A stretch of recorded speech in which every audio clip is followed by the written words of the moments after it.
Hi Ernesto, hi Dave. I'm here in the heart of the home counties of the UK. So working in this new world is quite an interesting place to be, not least because I'm given the opportunity of not shaving and seeing what results, for which you'll have to forgive me.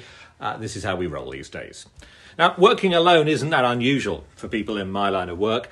However, as voiceovers are used to working on their own, and I should add that voice work is only one of the things, one of my hats, and I've spent many years working in newsrooms as a presenter and broadcast journalist with other colleagues, and you bounce ideas off them, you talk through scripts and so on, and of course, any form of TV or radio involves teamwork, television especially, where, well, you can't really do anything without 15 people or more. Radio's a bit more personal and is much more direct to your audience. So again, that's quite a solo activity. And I always say radio's the only job you can do where you sit and talk to yourself for 3 hours and you don't get put away. Now, voiceover is very singular. So working on our own in little studios like this one here, which is mine. This is my studio booth. This is very common. Maybe it's something to do with keeping our egos in check. So while I'm listening to other colleagues who are finding it difficult to be disciplined at home and missing their colleagues as well, as someone who regularly works on their own and at home, the advice I give is to ensure that you work in one room, away from the rest of the household if at all possible, maybe even a garden shed.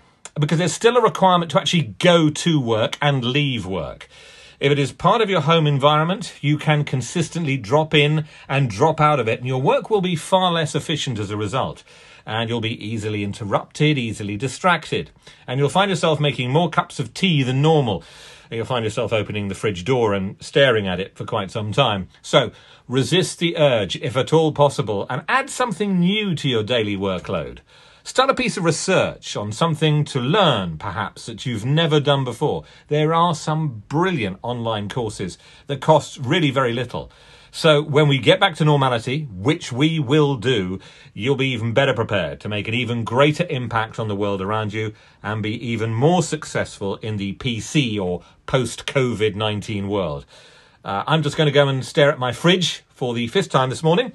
And as we always used to say back in the day of any report, Jon Brigs for the Toilet Paper Diaries in Buckinghamshire. Back to you in the studio.